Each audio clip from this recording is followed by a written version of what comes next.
Broadcasting from the business capital of the world, this is the Podcast Business News Network. Welcome back, everybody. We are going to talk today about something that's getting a lot of attention. A lot of people are thinking about it. It's on their radar.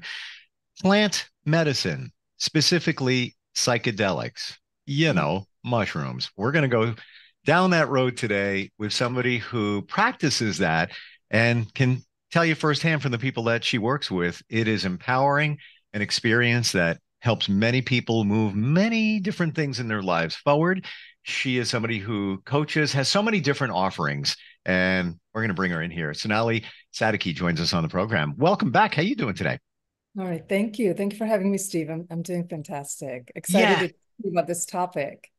I'm glad we're talking about this too, because many in my circle that have talked about this, there is some intrepidation, some fear. They may have used CBD, THC, fine experiences there, but are afraid to go this step. Um, Maybe there's not a lot of knowledge. There's, again, fear involved in that. Let's where do you want to begin? Yeah, well, let's begin with the beginners. How about that? Please. So when I say beginners, I mean folks like you're describing. So if you're somebody who has and is intrigued, is interested, but have never done it, don't really know a lot of people, or the stories that you have heard have been really horrifying, and so there's fear involved and trying it. But then you've also heard the research. You've heard how amazing results people are getting Yes. with either a microdosing experience with psilocybins or macrodosing experiences. There are a handful of other plant medicines and psychedelics and that are continuing to show positive results in universities and research studies across the world. Mm, In my local community here in Atlanta, we have the Emory University, and they've been doing a lot of research, and they're also getting just like repeatedly positive results, working with PTSD, people working with depression, anxiety, and so the research. A lot of us have been hearing about the research, and we're part of the reason why we're intrigued. But because we're so unfamiliar for the beginners, what I do is I support the clients that I work with in first educating them, to help them determine if this is something they really want, educating them about the microdosing process, the protocol, the scheduling is part of the protocol, dosing. I educate them about the history as well. mm, History in terms of like, how did this medicine come to, the awareness of the West or the in North America? A lot of it is rooted in the indigenous community in Mexico. And so there's Maria Sabina, who was very much part of bringing this to her people in Mexico, and healing the community of people that was part of her community. And back in the 60s, we had notable professors in Stanford and Harvard, go and visit her, who heard about, the power of psilocybin, the healing power of psilocybin, and they brought it into the West. So that's a little bit of history. So mm. I share with you also the possible experiences that you may have. We may talk about like how it's physiologically and neurologically and biologically impacting you. So there's some education that's involved, and we'll have a few conversations about that. Then of course, I don't supply. I don't tell you where to go and get it either. However, most of the people that are coming to me that are beginners, they already know friends, or they already know people, so they supply themselves. What I do is I educate you so that you are engaging in this process in a way that is safe, physically, emotionally safe, and in a way that is also fun and playful, as well as very meaningful and applicable and practical. And then let's talk about that. What do I mean by practical and applicable? And this is where the actual coaching that I offer to my clients comes in. So there's a lot of if you're doing microdosing, for example, it's a sub-perceptual dose, meaning you hardly even notice it. And this is the microdosing journey. And I don't want to get too much into the education because it'll take up, like, we need actually hours and hours, at least 3 hours, to fully educate, everybody here, the listeners. But just to give you a surface level example of what I mean is, people think, beginners, oh, I didn't really feel anything, or I didn't really notice anything. That's okay. Guess what? It's still helping you on a biological, physiological level, in the sense that it's still impacting your brain chemistry, Wow. impacting your nervous system. And especially when you're in a protocol is something that you do for weeks at a time, and then you stop. And then you can continue on with cycle 2, and then you stop again. So there's a protocol to manage in a way. And we know about the protocol from folks that have been partaking in plant medicine, and practitioners and MDs and other coaches that have been doing it already for the past several decades. And so we've learned from their experiences in working with their clients. And so, so part of this means that even though you may not notice anything, because it's microdosing, it's still impacting you. And so over time, over a period of several weeks, you will notice a difference on an emotional level, maybe on a nervous system level, maybe not on a visual level, not, everybody thinks that, psychedelics, you're going to see like colors, you're going to see cartoons, you're going to Yes. see, okay, no, that happens, but that usually happens on a macro dosing journey. So can I interject here? I'm connected to a doctor, and he's connected to somebody in the medical field who turned him on to dosing. I believe it was a microdose where he described he was outside, backyard bonfire, right? And he didn't feel anything. And then all of a sudden he started seeing things come out of the flame, different colors rising out of it. And he said, phenomenal in terms of clarity at that moment. But it wasn't a macro dose where he experienced that. But I guess everybody's different, right? Well, everybody's different. So the dosing can start from, like, say 0.1 gram all the way to 10 grams, right? It's a huge difference. And so the microdosing is usually considered 0.1 to 0.5 for some people. Sure. That's microdosing. You'll hardly notice anything, but it's still impacting you. Especially when it's repeatedly taken for several days and weeks. Okay, and then you have the high dose macrodosing. The macrodosing for some people, it's 1 gram is macrodosing, because they're so new at it and their system is so sensitive. 1 gram could be enough, but for some people, 5 grams, because they've been partaking with, say, psilocybins for several years, and right. So the tolerance level, or their experience of what the experience that they're going for, or the experience that they're welcoming in or wanting to experience, they've upped their dosage accordingly. So there's room to experiment with, to play around with. And of course, as a beginner, I would never ever suggest somebody start with even a 1 gram. No. No. No. Start with the microdose, and then maybe you build your way up, depending on the experience that you're having. And again, it's all about safety. It's all about the coaching that I offer, right? Is to support somebody figure out, and support them and educate them around what their process could be as a beginner, and so they can make informed decision and choices around that. Wow. Uh, can you tell us about your experience, be it your first experience or a subsequent, and what you experienced? But also, I'm curious. First of all, I want to tell you, thank you for sharing the fact that if you are microdosing and not experiencing anything, it's still making an impact on your system. I wasn't aware of that. Do you think, based on your knowledge, things you've heard, if somebody takes CBD and I don't feel anything, do you think it could be the same situation? It's similar. Yes, it's very similar. However, if they still don't notice anything and they've been doing CBD for, say, several months, like 3 months, and they still just don't notice anything, then I would say, okay, maybe the type of CBD is just, or maybe the brand, or maybe, like switch it out and play Hmm. around, because not Sure. everything is made equal.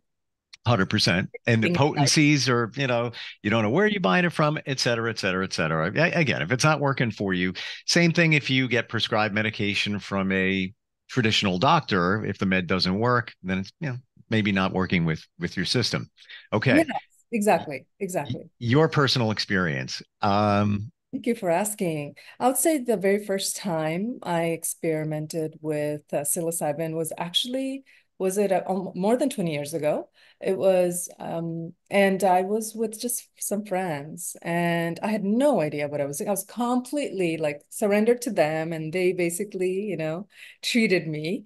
And I remember this was I mean, I don't know if I should date myself. It was about 20 years ago, when I was in high school. And my high school friends, I was just hanging out with them one day after school, and they decided to cook some spaghetti, and they included psilocybins into the spaghetti, you know. hmm, It was like a mushroom spaghetti. wow. And it was not a microdose.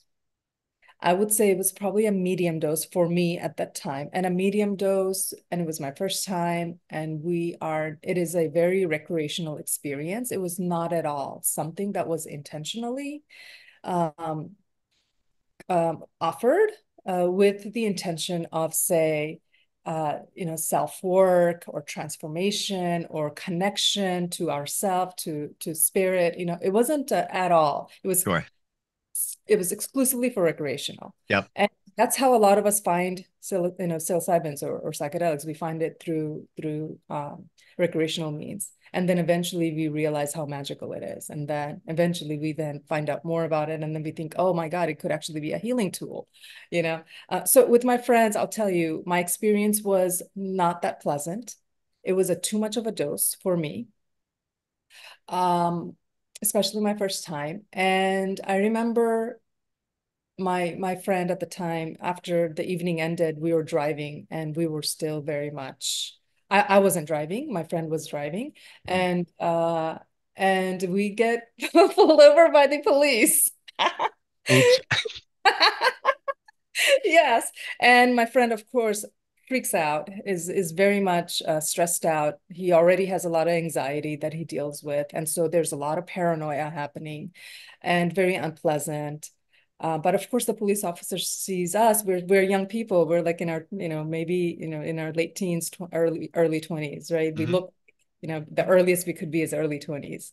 And so that police officer was nice enough. He let us go. I think he just, I don't know, his tail lights were out, something to do with the car.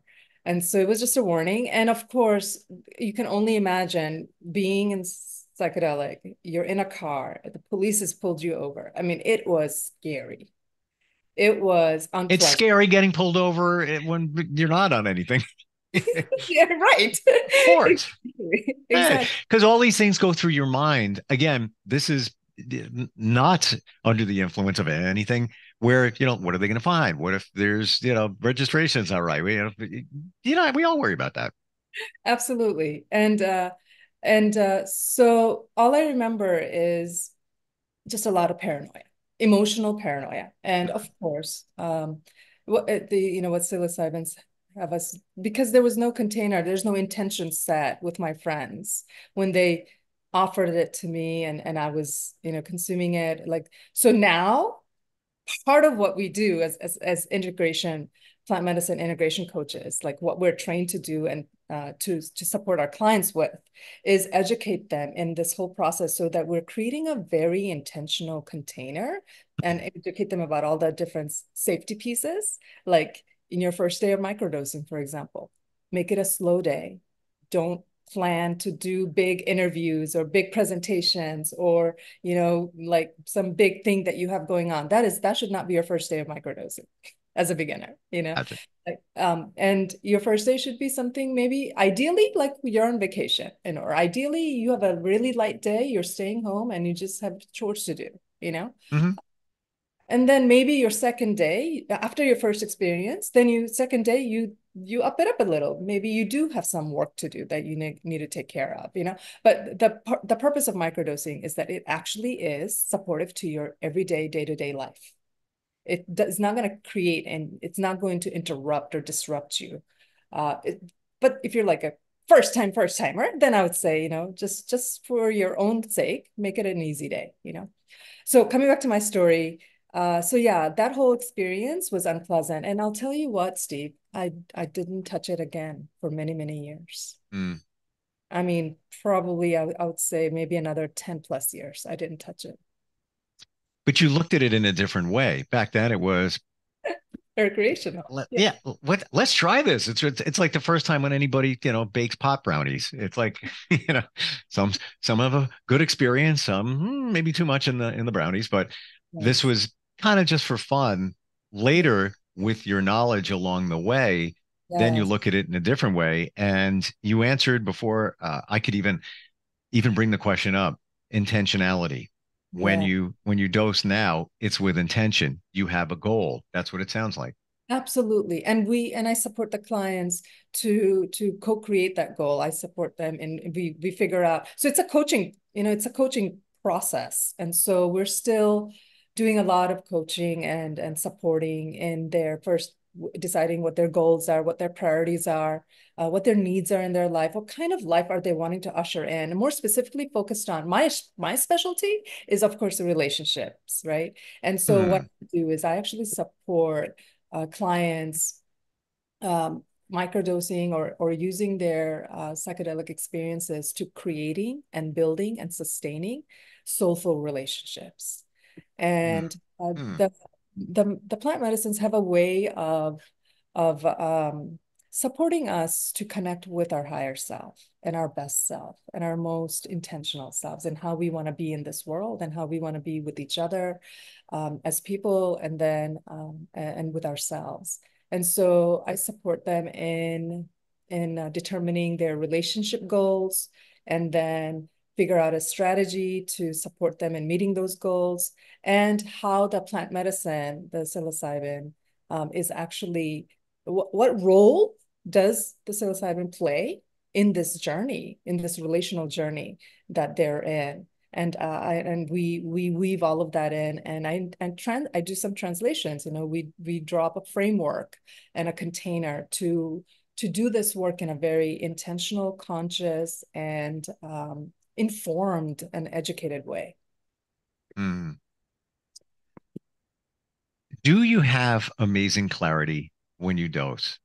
Do you see things? Do you feel things? And by the way, thank you also for sharing your relationship, soulful connection. If there's any reason I'm going to do any dosing, it's for that. I truly mean that. I really do. So, like, for example, you set an intention. Maybe you're connected to somebody, not sure if the relationship supports you. I'm going very hypothetical here. Would you get clearer answers or connect closer to self by dosing? You know, Steve, you already sound like a coach. Ah, I'm not. No, I'm not. I just want answers. That's it.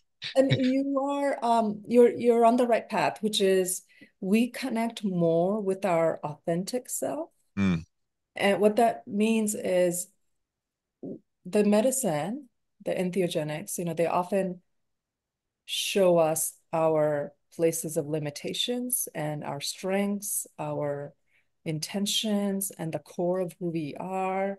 Maybe things that we may have denied about ourselves, right, in the past, or maybe things that we're trying to hide, right? We all have, mm, we're human. We're human. So, like, what the medicines do is that it reveals more of ourselves to ourselves, both the positive, the negative, and everything in between. sure. Okay. And then we have the option. We have the option then, okay, so medicine is showing me this, and it's telling me this, it's guiding me to this. Am I gonna pay attention or not? Right? Am I going to take in, and or what pieces do I have the capacity to take in and apply now, and what pieces I'm going to go ahead and park, but I'm going to put it in my journal. Hmm. I can come back to it maybe a year from now, you Have know? you journaled while you were dosing? And A lot of people do. A lot of the clients I work with, they do.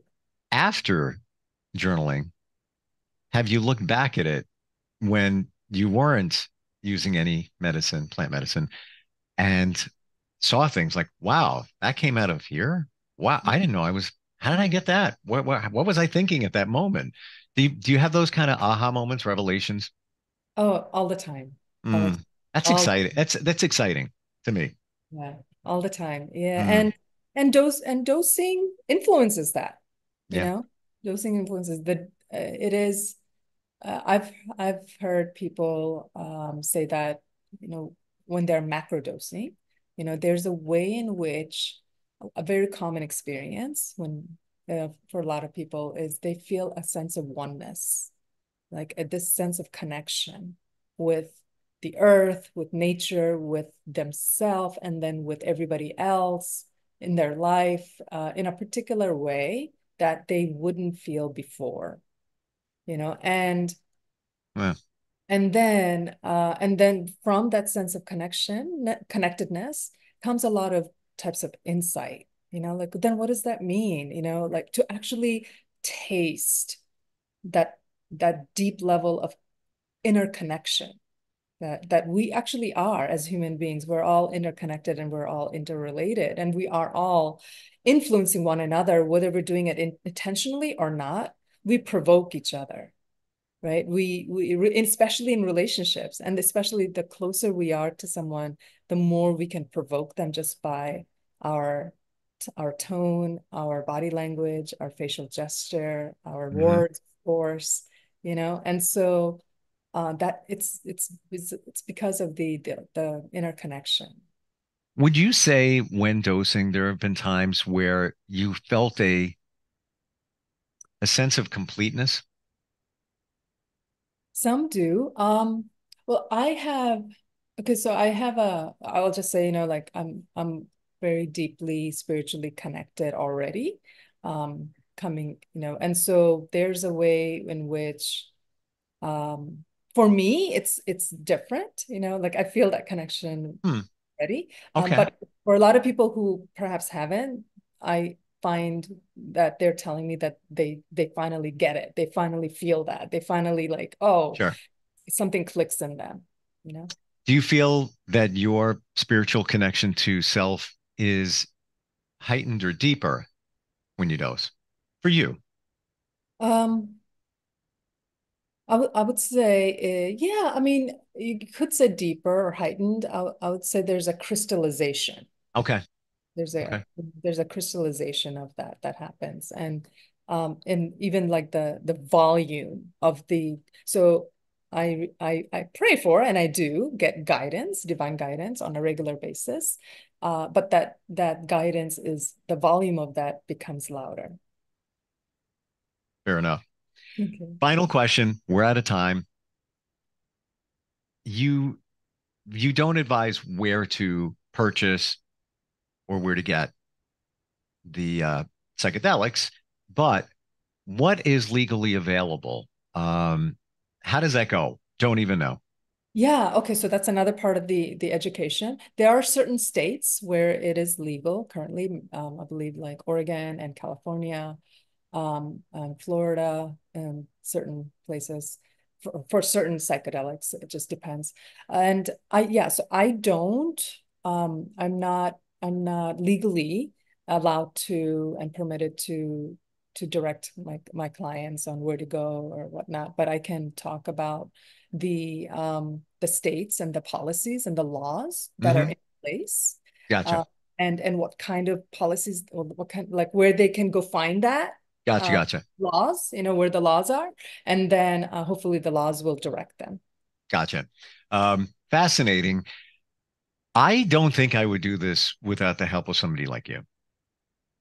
That would be very responsible of you.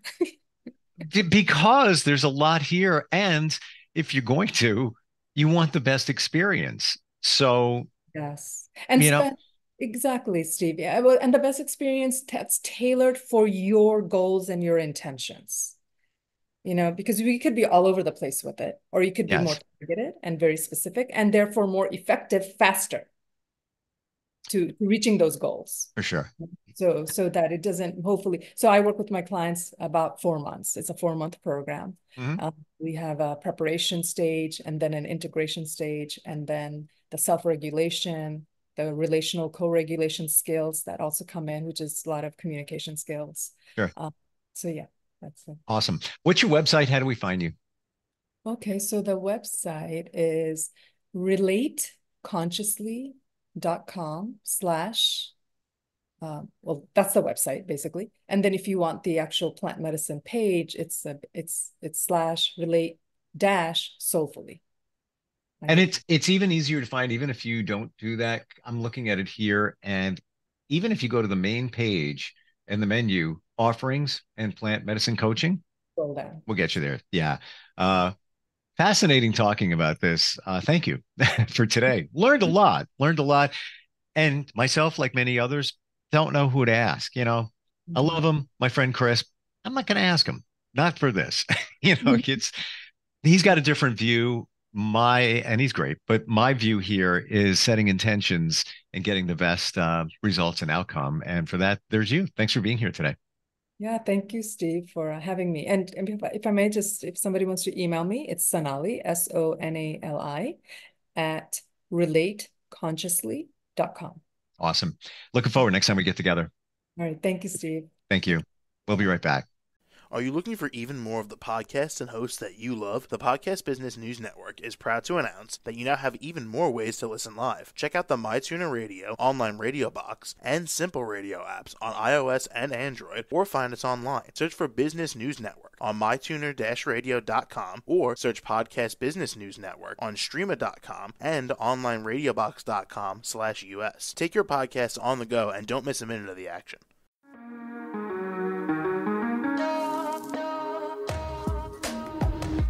Broadcasting from the business capital of the world, this is the Podcast Business News Network.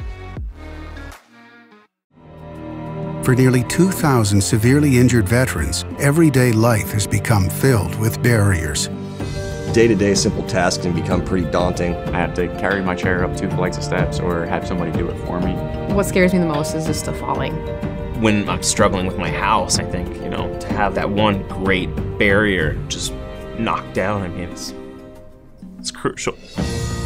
Home for Our Troops is a wonderful nonprofit that builds a mortgage-free, fully adaptive, handicap-accessible house. And there's no catch. It'll be our very first home that we've ever owned. This is a game changer. This is where your life begins again. We need you to join us in completing this important mission. Please visit hfotusa.org and help build homes and rebuild lives. Because of you, everything's going to be okay.